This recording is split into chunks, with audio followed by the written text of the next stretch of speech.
우리가 지난주에 예고한 대로 우리 총회적으로 태아 생명 존중주의로 지킵니다. 그래서 오늘 우리가 낙태에 관한 문제를 가지고 성경적으로 함께 은혜를 받으려고 하는데, 여러분이 오해하지 마실 것은 내가 여러분이 낙태했는지 아닌지 잘 모릅니다. 그죠? 성경이 말하는 원리를 따라서 말합니까? 전혀 오해하지 마시고 이 원리가 일어나는 것을 배워서 우리가 말씀대로 살았으면 참 좋겠다는 그런 기대를 가지고 있습니다. 예수 믿는 사람들조차도요, 세상이 그러니까 낙태가 아무 죄가 아닌 것처럼 그렇게 착각하는 경우도 종종 있습니다. 그죠?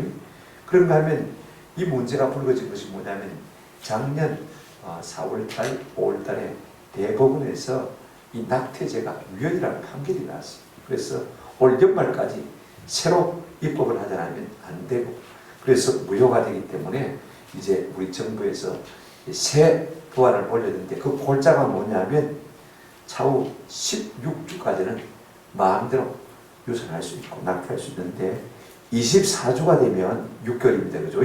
6개월 정도 되면 24시간 본인이 숙려한 다음에 깊이 고민한 다음에 낙태할 수 있다. 이런 조금만 달려서 별로 큰 것은 아닙니다만, 원래 우리 현행 낙태죄는 1953년도에 생긴 것입니다. 지금부터 한 70년 전에 생긴 셈이죠. 오래됐습니다만은요. 이 낙태와 관계된 조항은 두 가지입니다. 첫째, 자기 낙태죄가 있습니다. 무조건 낙태한 여성은 1년 이하 징역, 200만 원 이하 벌금을 부과하도록, 그렇게 처벌하도록 규정하고 있는 것을 볼 수가 있습니다. 본인뿐만 아닙니다. 이 동의 낙태죄가 있는데 형법 270조 1항입니다. 낙태를 수술한 의사도 2년 이하의 징역에 처벌하고 한 것을 볼 수가 있습니다. 그런데 이 법을 왜 유연이라고 판결했냐면 7대2로 말입니다. 시류가 좀 그런 것 같아요. 내가 볼 때는. 지난날의 법이 태아의 생명을 지나치게 우위에 둔 법이라. 그래서 여성의 자기 결정권을 상당하게 손상시켰다는 것입니다. 아니, 내가 엄마인데 내 마음대로 할 수 있는데 왜 태아를 우선해서 법을 정했냐, 이런 반발이 있었기 때문에 법을 다시 고치자, 그 말인 것입니다. 그 고치는 법이 뭐냐면 14주까지는 자율적인 낙태입니다. 24주가 지나면 6개월이 지나면 말입니다. 참 법이 재밌어요. 24시간 숙려한 다음에, 숙리란 말이 무엇이냐면 깊이 고민한 다음에 낙태해도 된다는 그 조건부 허용을 하고 있는 것을 볼 수가 있습니다. 근데 고마운 것은요, 그래도 낙태가 지나는 사실이 아직 법적으로 남아있습니다. 근데 여당 일부들과 그 다음에 여성단체들은 낙태가 어째 죄냐, 내 마음대로 내가 하면 되는 것이지, 그래서 낙태가 죄라는 규정을 아예 없애라, 이렇게 주장하고 있는 것을 볼 수가 있습니다.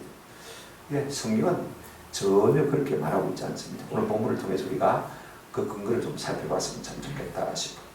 첫째로 우리가 생각할 것은 구약의 시편에 나타난 태아의 생명에 대해 우리가 좀 살펴보십시오.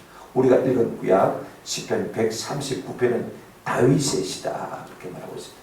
전반부에 보게 되어지면요, 하나님은 원하시는 것이 없으십니다. 이 이야기로부터 시작하는 것을 볼 수가 있습니다. 안고 일어섬도 하시고, 우리의 마음의 생각도 하시고, 입술의 말도 하시고, 모든 삶의 행위도 아시는 분이다. 모르는 것이 하나도 없으신 분이란 말은 안에 계신 곳이 없으신 분이라는 것입니다. 전지하다, 그 말은요, 모든 곳에 계시기 때문에 안다는 말 아닙니까? 그죠? 그러니까 하나님은 무소부지하신 하나님이시고, 그 하나님은 전능하신 하나님이라는 것을 다윗이 노래하고 있는 것을 볼 수가 있습니다. 우리가 읽은 이제 13절부터요 하나씩 살펴보면 그렇습니다.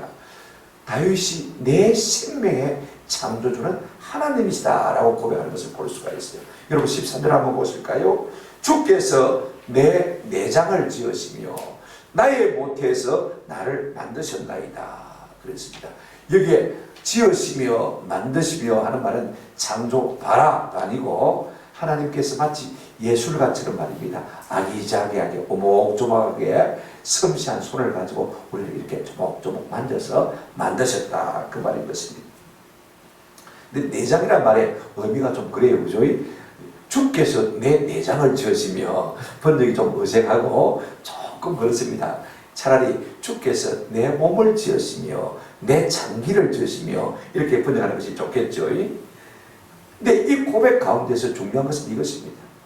따라합시다. 주께서 지으시며 만드셨나이다. 누구를요? 나를. 어디에서요? 내 어머니의 모태에서 만드셨다는 것입니다. 내 어머니가 나를 만든 것이 아니고 내 아비가 나를 만든 것이 아니고 누가요? 주께서 나를 만드셨다. 그런데 가만히 본문을 보면요, 다윗의 마음속에 나를 와 이렇게 만들어놓은 불평이 전혀 없습니다. 14절 한번 보실까요? 내가 주께 감사하오면 나를 지으심이 심히 마십이라 기묘하십니다. 하나님이 나를 지으셨는데 내가 무슨 불평할 것이 있나? 나를 왜 이렇게 만들었습니까? 나를 왜 이렇게 못생기게 만들었습니까? 나를 이렇게 약골로 만들었습니까? 그런 마음이 없어요. 왜 나를 이렇게 공부도 못하게 만들었습니까? 왜 고생하며 살도록 만들었습니까? 그런 마음이 없어요. 하나님의 창조 자체는 선하신 것, 감사한 것.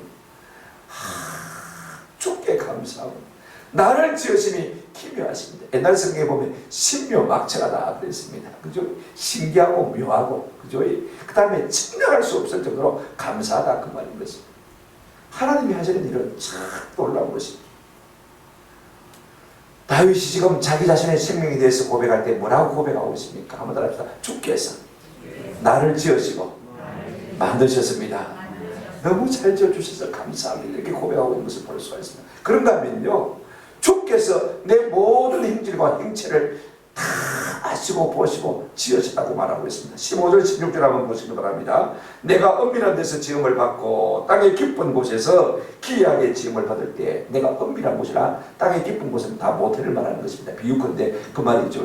내가 모태에서 지음을 받을 때 나의 행체가 조합해서 숨겨지지 못하였나이다. 수동태로 썼습니다마는요, 하나님께서 나를 지으실 때 나를 모르시는 것이 없이 정확하게 아시고 만드셨다 그 말인 것입니다. 그 다음에 16절 한번 보시기 바랍니다. 내 형질이 이루어지기 전에 주의 눈이 보셨으며 그렇습니다. 여기에 형질이란 말은 참 중요합니다. 내 형질이 이루어지기 전에, 내가 만들어지기 전에 주님이 나를 아시고 보셨다 그 말씀인 것입니다. 이 말을 갖다가 현대적인 용어로 말하면 이렇게 우리가 말할 수가 있습니다. 다윗은요, 자기의 형질과 형체인 DNA, 그 다음에 염색체, 염기서열을 하나님이 정하시고 만드시는 것입니다. 남자가 될 것인지 여자가 될 것인지 누가 정하셨다고요? 하나님이 정하신 것입니다. 내가 고슬한 머리가 될 것인지 평머리가 될 것인지 누가 정하셨다고요? 하나님이 정하셨다는 것입니다. 눈알이 파란 서양인이 되게 하실지 아니면 눈알이 새까만 동양인이 되게 하실지 누가 정하셨다고요? 하나님이 정하셨다는 것입니다. 내가 키가 큰 사람이 될지 키가 작은 사람이 될지 누가 정하셨다고요? 하나님이 우리의 DNA, 염색체, 염기서열을 다 정하셨다는 것입니다. 내가 하는 것이 하나도 없어. 다 하나님이 하신 것을 볼 수가 있습니다. 그런데 더 중요한 건 하나 있습니다. 그 다음 말씀입니다. 16절 중간에 보시면 나를 위하여 정한 날이 하루도 되기 전에 주의 책에 기록이 되었나이다. 이 말이 여러분 무슨 말 같습니까? 나를 위하여 정한 날이 하루도 되기 전에. 번역을 잘한다고 잘했는데 이야기가 언뜻 힘듭니다. 무슨 말인지 아니면요, 이제 난자와 정자가 만나가지고 수정이 되고 착상이 되었습니다. 그 날이 하루도 가기 전에 하나님은 내 이름을 어디에 기록했다고요? 주의 책에 기록했다는 것입니다. 이 말이 의미하는 바가 뭐냐면요, 정확합니다. 여러분, 태중에서 우리가 모태에서 착상이 되자마자, 수정이 되자마자 하나님은 그를 무엇으로 보셨다고 말입니까? 생명으로 보시고 주의 책에 뭐 하셨습니까? 기록하신 것입니다. 그러니까 우리가 뱃속에서 착상이 된 순간부터 뭐라고요? 생명이다. 이걸 말하고 있습니다. 다윗의 고백은 두 가지입니다. 하나님이 나를 지으셨다. 너무 감사하다. 그 다음에 두 번째는 내 모든 행제가 행치가 주님이 정하신 것이고 주님이 지으신 것이다. 그 다음에 창상되자마자 내 이름이 주의 책에 맺다 기록되었다. 그때부터 생명이 시작이다. 이렇게 여러분 정리를 하시면 될 것 같아요. 그러니까 여러분 보십시오. 뭐 부부가 사랑해서 생명을 가졌다. 하나님이 생명을 주셔야 생명이 있는 것입니다. 여러분 부부가 결혼한다고 해서 다 아이가 있습니까? 우리 교회도 그런 분들이 있지만은요, 아이를 갖고 싶어 해도 갖지 못하는 분이 있습니다. 그런데 어떤 사람들은 아이가 너무 잘 들었어가지고 너무 번거로워서 아니면 너무 부담스러워서 자꾸 지우는 사람이 있습니다. 다윗은 선지자예요. 사도행전 2장 30절에 보니까 그는 선지자라 그렇게 말하고 있는 것을 볼 수가 있습니다. 그러므로 그의 생명이 하나님께로부터 왔음을 고백하고 있는 것을 볼 수가 있습니다. 내 형질과 형체를 하나님이 다 만드셨다 이렇게 고백하고 있는 것을 볼 수가 있습니다. 민수기 27장 12절에 보면 여호와 모든 육체의 생명의 하나님이시여 하나님을 그렇게 말하고 있는 것을 볼 수가 있습니다. 하나님은 어떤 분이냐? 육체의 생명의 하나님이시는 것입니다. 그분이 생명을 우리에게 주지 않으시면 생명이 올 수 없다는 것.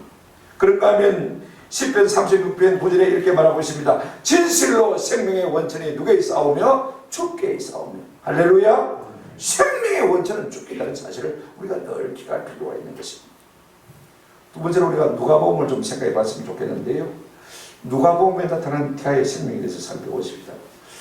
오늘 우리가 이런 누가복음 1장 39절부터 45절은 예수님을 갓 잉태한 마리아가 이제 이미 6개월 전에 세례 요한을 갖다가 임신한 그의 친족, 아마 이모 아니면 이모 할머니 뻘 될 거예요. 친족이라고 했으니까 이제 시가 쪽으로는 전부 유다 집하고 전부 레위 집하니까 같이 받아줄 수가 없고 외가 쪽으로만 연결돼야 가능한데 친족이라고 할 때는 그죠? 그게 아마 이모 혹은 이모 할머니 딸 정도 될 거예요. 천사가 마리아를 찾아왔습니다. 그 배경을 생각하면요, 은혜를 받은 자의 평안을 지어다. 마리아가 깜짝 놀랐습니다. 저 시골 백촌 갈릴리 마을에 사는 사람이 말입니다. 하나님의 천사 가발이 찾아와서 은혜를 받은 자의 평안을 지어다. 깜짝 놀랐어요. 그러면서 내가 하나님의 은혜를 입었다라고 말씀하셨습니다. 네가 잉태의 아들 낳으니 이름을 예수라라. 정말로 놀라운 메시지를 천사를 통해서 마리아가 받게 되는 것입니다. 그때 깜짝 놀란 마리아가 나는 남자를 모르는데요 그랬습니다. 아니다, 괜찮다. 전능하신 하나님의 능력이 너를 덮으리니 네가 아들을 낳을 것이다. 그러면서 무슨 말을 하시냐면 누가복음 1장 36절에 보면 이런 말씀하셨어요. 내 친족 엘리사벳, 내 이모 할머니 엘리사벳도 본래 임신하지 못했지만 할머니가 안 됐나? 이제 임신한 지 6개월이 됐다. 그게 증거다. 이렇게 말해준 것을 볼 수가 있습니다. 이 말씀을 받은 마리아가 말합니다. 하나님의 말씀이 정말로 우리 이모 할머니가 그저 잉태했다면 나도 성령 잉태인 것이 맞겠다. 그래서 빨리 가서 확인해보고 싶은 거예요. 자기는 지금 저 북쪽 갈릴리에 살고 있습니다. 그 다음에 이 엘리사벳은요, 예루살렘 남쪽 에센 사람들이 사는 그 kum난동굴 근처에 살고 있습니다. 그러니까 적어도 한 150km 넘습니다. 그죠? 그래서 얼르면 한 150km, 그죠? 아무리 빨리 해도 여자 걸음으로 아마 4대씩 걸렸을 것 같아요. 오늘 본문 보십시오. 이렇게 말하고 있습니다. 39절에 이때 마리아가 일어나 빨리 산골로 가서 유대한 동네에 이르러. 왜 빨리 산골로 온 것입니까? 우리 이모 할머니가 과연 배가 불렀으면 나도 성령으로 말미암아 예수를 잉태하는 것이 맞다 확인이 되어지잖아요. 그죠?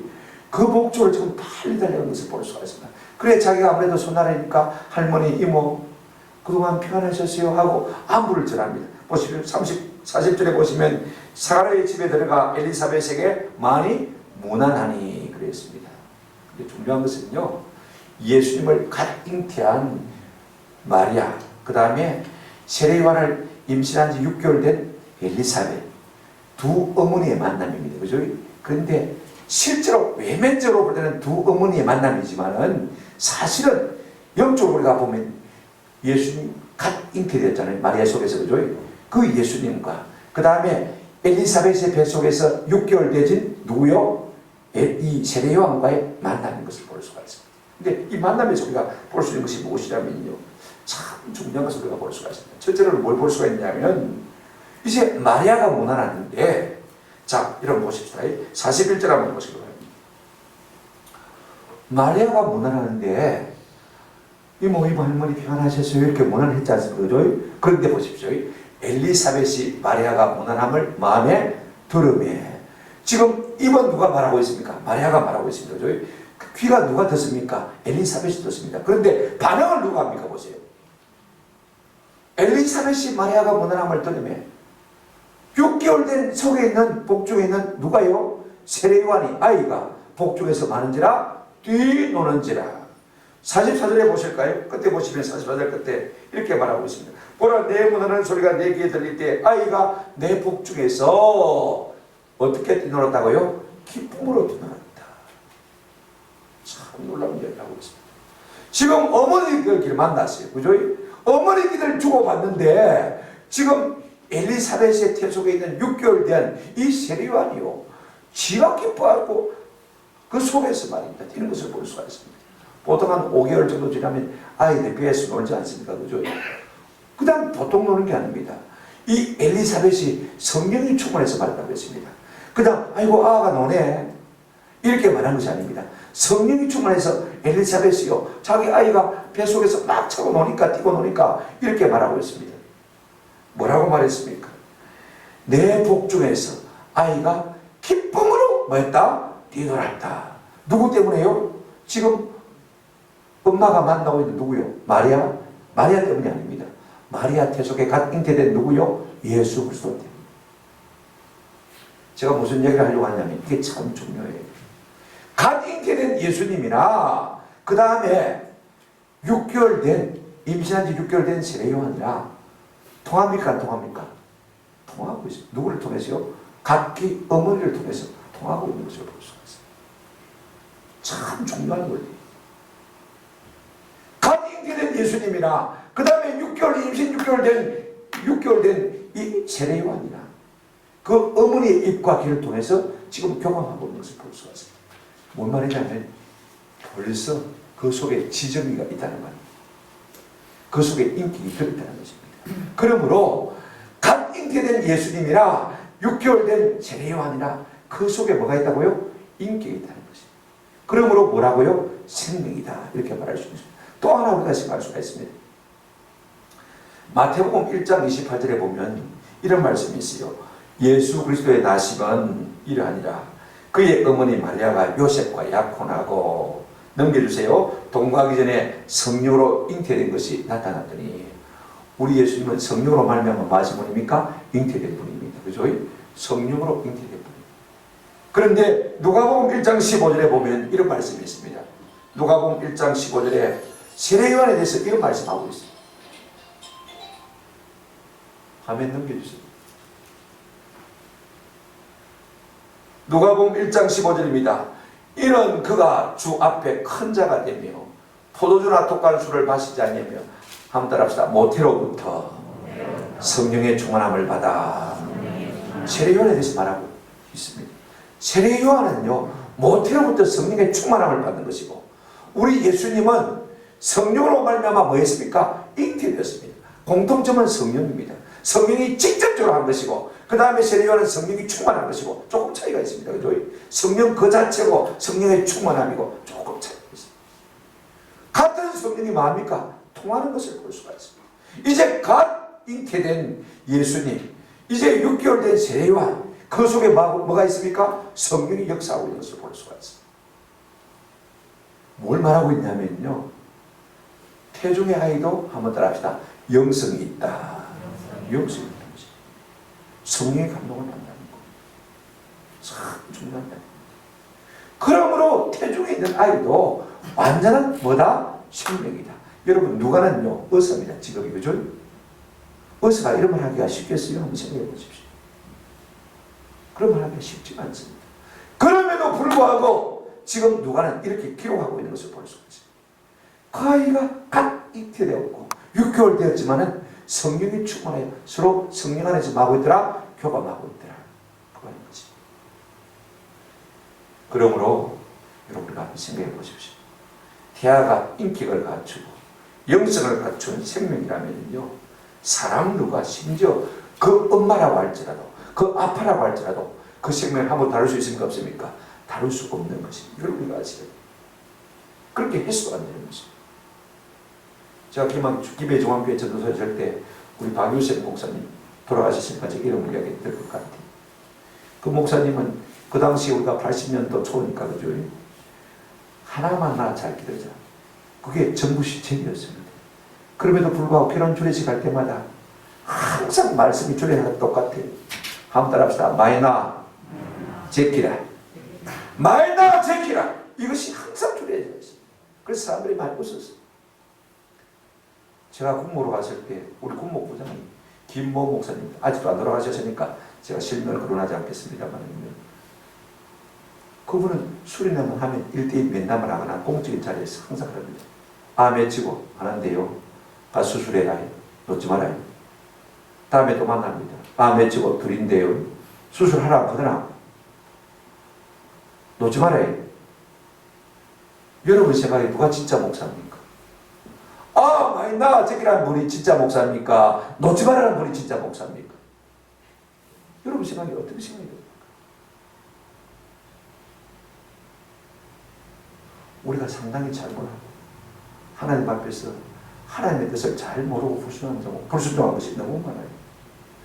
세 번째로 제가 말씀드리고 싶은 것은요. 그러면 이와 같은 태중에 있는 생명도 완전한 생명인데 그 생명을 존중할 때 우리가 태아 생명 존중주의를 지키고 있지 않습니까? 저희 받는 은혜가 무엇인가?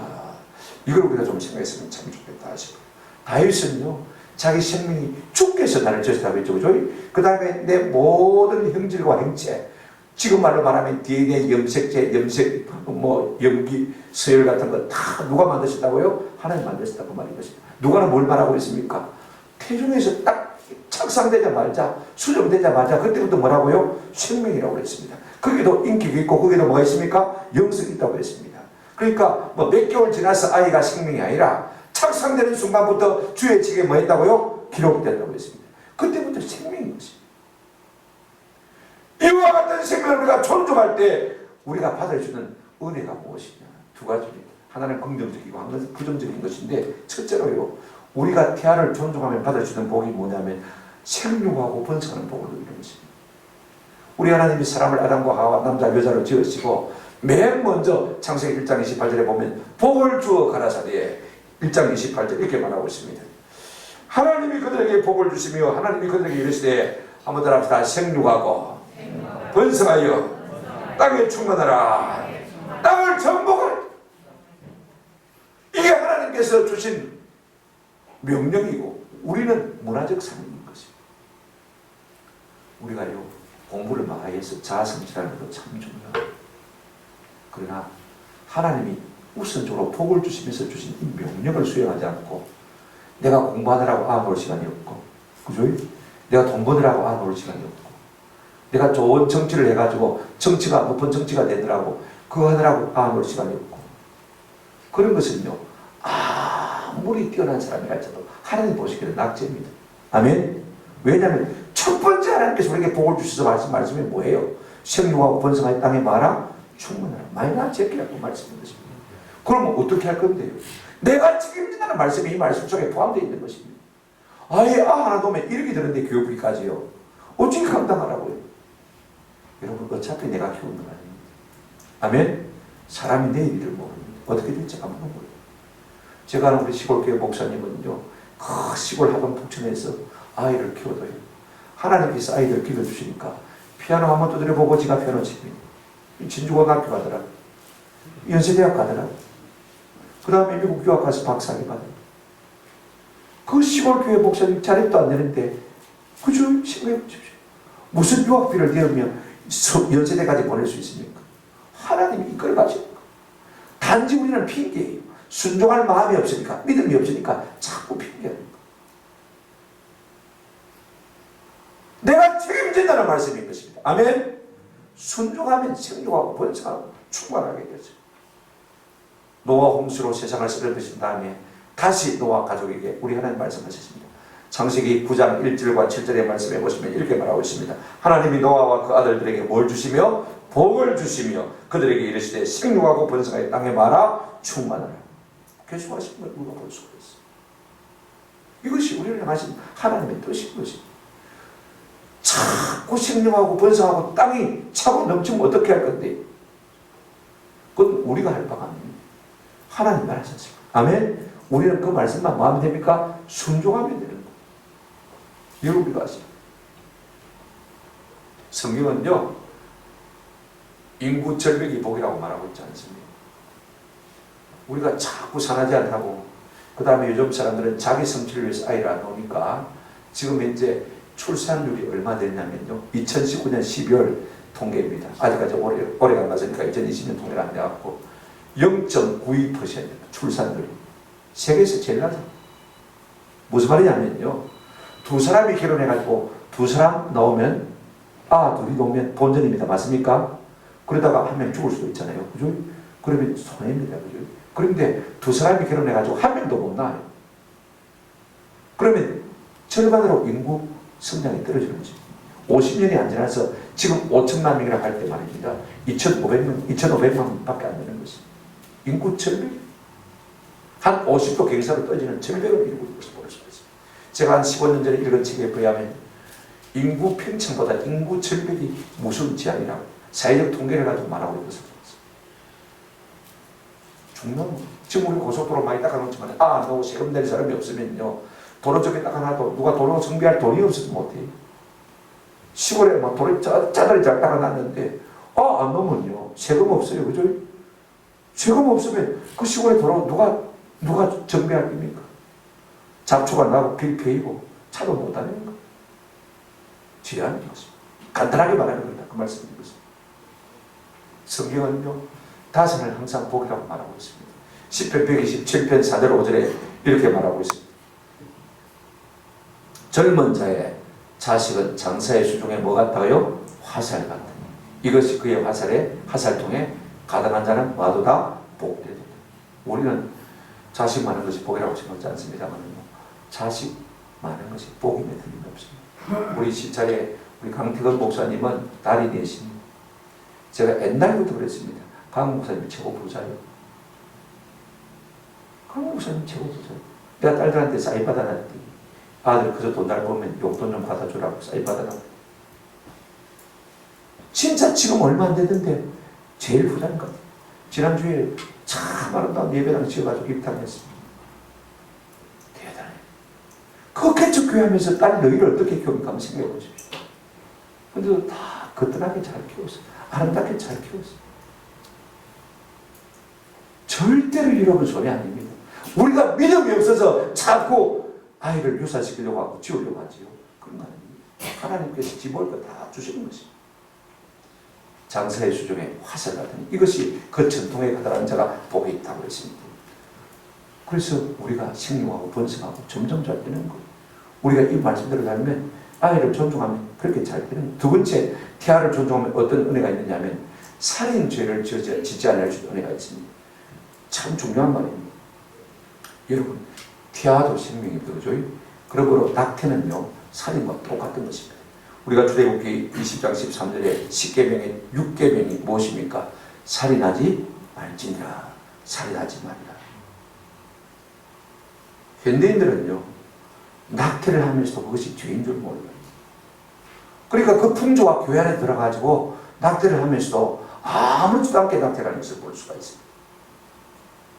현대인들은 낙태할 일이 더 많아졌습니다. 왜냐면요, 원치 않는 임신, 기술이 좋으니까 가서 금방 순전해서 끝내버리면 됩니다. 그죠?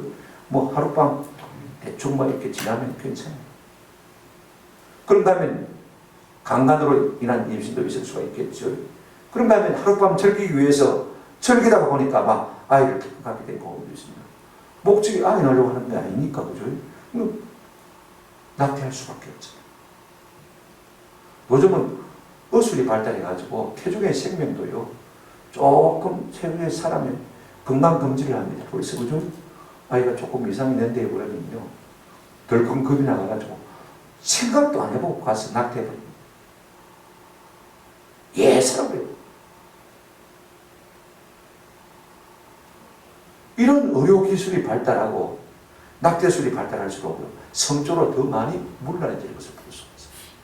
만약에 우리가요, 조금 사는 것이 힘들고 부담스러워도 낙태하지 않으면 저는요, 죄를 지을 일이 좀 별로 없었다고 생각합니다. 키우느라고 바빠요. 좀 죄질 생각을 못하는 것이에요. 이것도 은혜 아닙니까? 여러분, 하나님께서 제절 생명을 만든다는 것, 이거 얼마나 큰 은혜입니까? 근데 더 나쁜 것 하나 있습니다. 말 못하는 아이의 생명을 우리가 지워버리면요, 아이들이 말을 못해서 그렇죠, 그죠? 그것도 살인이거든요. 하나님은 무지한 자의 피를 흘리는 것을 굉장히 기뻐하지 않습니다. 성경 보실까요? 열왕기하 24장 4절입니다. 그가 무지한 자의 피를 흘려 그의 피가 예루살렘에 가득하게 하였습니다. 여호와께서 사하시기를 뭐하지 아니하사 절개하지 아니하시니. 예루살렘이 망한 이유는요, 그 이유 중에 하나가 우상 숭배도 있지만은 살인자가 병행했습니다. 아무 죄 없는 사람을 지마하면 안 된다고 예사로 죽였어요. 그 속에는 낙태도 들어있는 거죠. 그래서 하나님이 예루살렘을 망케 하셨다. 피 흘린 죄를 사하기를 절개하지 아니하사 예루살렘을 망케 하셨죠. 또 한 곳 있습니다. 시편 106편 38절에 이렇게 말하고 있습니다. 한번 같이 읽어보실까요? 시작. 무지한 피 곧 그들의 자녀의 피를 흘려 가나안의 우상들에게 제사함으로 그 땅이 피로 더러워졌도다. 이 말은요, 아이들 갖다가 몰래기나 이런 우상들에게 인신제사를 했단 말씀인 것입니다. 아이가 무슨 죄가 있습니까? 유산도 했겠죠. 낙태도 했겠죠. 그래서 그 땅이 피로 말미암아 뭐해졌다고요? 더러워졌다는 것입니다. 아무 죄 없는 사람의 어린 생명을 죽여서 죄를 지었다 그 말인 것입니다. 근데 더 놀라운 말씀이 있습니다. 신명기 19장 13절 말씀에 이런 말씀이 있습니다. 내 눈이 그를 긍휼히 여기지 말며 무지한 피를 흘린 죄를 이스라엘에서 제하라. 그리하면 네게 복이 있습니다. 무지한 피를 흘린 죄를 이스라엘에서 말아 죄하라. 말 못했다고 아이를 함부로 지운 그죠? 죄. 무지한 피를 흘린 죄 아닙니까? 그죠? 이걸 제하라. 이걸 제하라. 그리하면 네게 뭐가 있으리라? 복이 있습니다. 아멘? 그렇습니다. 우리가 태아를 존중히 여기면요, 살인죄를 짓지 아니한 것이 되어지고 죄 없는 사람의 피를 흘리지 아니한 연고가 되기 때문에 이와 같은 죄가 사라지면 하나님께서 그 땅을 뭐 하신다고 했습니까? 복 주신다라고 하실 것을 볼 수가 있습니다. 그럼 중요한 이야기입니다. 더 중요한 것은요, 우리가 태아를 존중하면 태아가 주는 상을 받게 되죠. 제가 늘 강조하는 말이 있죠. 마태복음 10장 40절 41절 말씀 여러분 한번 보십시오. 너희를 영접하는 자는 나를 영접하는 것이요 나를 영접하는 자는 나를 보내신 이를 영접하는 것이니라. 41절 선자의 이름으로 선자를 영접하는 자는 선자의 상을 받을 것이요 의인의 이름으로 의인을 영접하는 자는 의인의 상을 받을 것이요. 이걸 갖다가 영접이라는 단어가 나올 때마다 여러분 존중으로 한번 바꿔서 읽어보십니다. 40절부터 존중으로 바꿔서 읽어보시겠습니다. 시작. 너희를 존중하는 자는 나를 존중하는 것이요 나를 존중하는 자는 나를 보내신 이를 존중하는 것입니다. 41절 선지자의 이름으로 선자를 존중하는 자는 선지자의 상을 받을 것이요 의인의 이름으로 의인을 존중하는 자는 의인의 상을 받을 것이요. 여기다 하나 더 한다면 태아의 이름으로 태아를 존중하는 자는 한번 더 합시다. 태아의 상을 받을 것이며. 여러분 그렇습니다. 누구든지 우리가 존중히 여기면요, 그 존중히 여길 받은 사람이 우리를 그냥 가만히 안 둡니다. 그죠? 항상 좋은 것으로 상주게 되어 있습니다. 자기가 나를 통해서 존중히 여김 받으니까 기분이 좋으니까 말입니다. 우리에게 무엇든지 주고 싶어요. 인간관계에서 참 중요한 말입니다. 우리가 하나님의 사람들을 존중히 여기면요, 그 하나님의 사람들을 우리에게 줄 수 있는 복이 있다는 것입니다. 상이 있다는 것입니다. 심지어는 어린 소자 하나도 그렇습니다. 42절에 보면 어린 소자에게 참으로 것 주는 것도 상을 잃지 않는다고 했습니다. 그러면 아무 죄도 없는 어린 이 태아를 갖다가 우리가 죽여버리면 어찌 벌을 변하겠습니까? 그러나 우리가 그런 생명이라도 존중히 여기면 그 생명이 우리에게 주는 뭐가 있다고요? 상이 있습니다. 지금은 내가 형편이 안 돼가지고 지금은 사는 것이 힘들어서 어떻게 키우겠나 싶어서 내가 그 아이를 죽어버리지만은요, 사실 하나님은 그 아이를 통해서 우리 인생을 피해려게 만들려고 우리에게 그 생명을 주신다 그 말씀이 있습니다. 이 믿음을 가지고 있으면요, 그 아이가 주는 상을 우리가 받을 수 있습니다. 아멘. 이런 것이 있음에도 불구하고 우리는 자꾸 내 생각만 가지고 내 계산만 가지고 믿음이 없이 할 때가 너무 많은 것입니다. 그래서 살인 죄를 짓게 되죠. 그래서 그 아이가 주는 복을 우리가 누리지 못하는 것이. 여러분 그렇지 않습니까? 첫 막내 저거 지워버리시면 어떻게 할 뻔했노? 우리 집안에도 그런 일이 있습니다. 늦게 딸 둘 낳고 말입니다. 남편이 하도 아들 사니까 혹시나 아들 낳을까 싶어서 대학 교수직까지 포기하고 아들 낳으려고 낳았는데 낳아보니까 딸이 그 딸 애비가요. 지금 아직 결혼도 안 했는데 연봉이 1억이. 그 아이 안 낳았으면 어떡할 뻔. 그 아이 안 낳았으면 어떡할 뻔.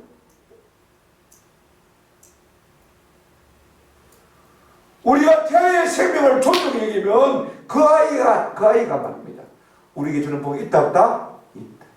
한 번 더 생각해 보시고 저지르지 마시는 자식입니다. 하나님의 말씀은 살아있는 말씀입니다. 아멘? 정확한 말씀입니다. 말씀을 맺습니다. 다윗은 내 생명이 주께로부터 지음을 받았다라고 고백했습니다. 그분이 내 형질과 행체, DNA, 염색체, 염기세를 다 정하시다고 고백했습니다. 그런가 하면 의사 누가 보면서 뭐라고 말하고 있습니까? 수정되고 착상된 그 순간부터 생명이라고 말하고 있어요. 그죠? 그 속에 인격도 있고 그 속에 영성도 있다고 말했어요. 그런 의사입니다. 그럼에도 불구하고 그렇게 말했습니다. 그렇다면 이 생명을 우리가 내 마음대로 할 수가 있습니까? 할 수 없죠. 우리가 이 생명을 존중히 여길 때 하나님이 우리에게 주시는 상급이 있는 줄로 믿습니다. 과거 우리 한국 교회는 경제개발 우선 원칙하였어요. 우리가 막 경제개발 계획, 5개년 계획 1차, 2차, 3차 막 거쳐왔지 않습니까? 그때는요 좀 잘 살아보려고 발버둥을 쳤습니다. 그래서 선하지 않을 했습니다. 둘만 다 잘 기르자. 그러다가 80년대 들어서 어떻게 했습니까? 잘 키운 딸 하나, 10아들 안 부럽다. 그죠? 그래 하나만 낳자. 그죠? 그 나머지 계속해서 지금까지 그 풍조가 오늘까지 밀려와서 0.92%의 출산율을 지금 보이고 있지 않습니까? 정부가 막 그러니까요.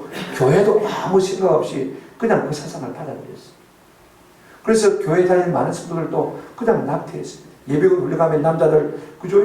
정관 수술해 준다고 했습니다. 빼준다고 했습니다. 그러니까 정관 수술해서 아이 못 낳게 했어요.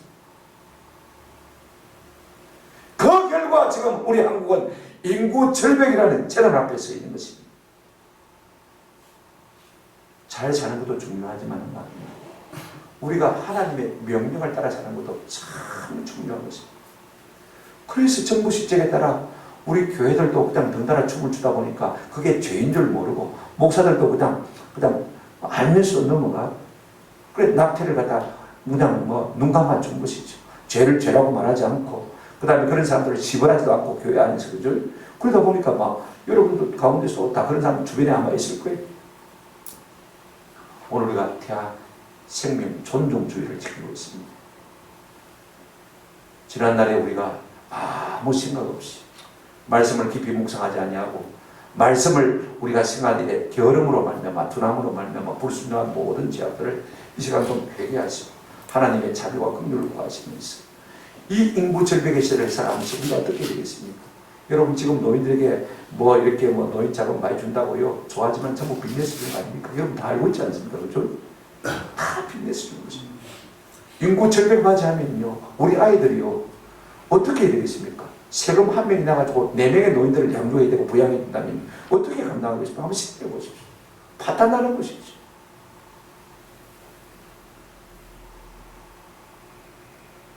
말씀대로 살지 못하면요 그것이 처음에는 복인 것 같아도 우리에게 더 건지함으로 다가온다는 사실을 우리가 사회현상을 보면서 깊이 깨달는 은혜가 있기를 주님의 이름으로 축원합니다. 비록 우리가 지난날에 잘 모르고 깨닫지 못해서 말씀을 순종하지 못한 것 우리가 하나님 앞에 회개하면서 하나님의 자비와 긍휼을 사모하고 이제는 우리 자신이 알았으니까 우리뿐만 아니라 우리의 자자손손 대대로 우리 가정에는 우리 가문에는 낙태하는 가정 없이 유산하는 가정 없이 믿음대로 살다가 그 자녀들이 주는 부복을 누리며 사는 은혜가 있기를 주님의 이름으로 축원합니다. 아멘.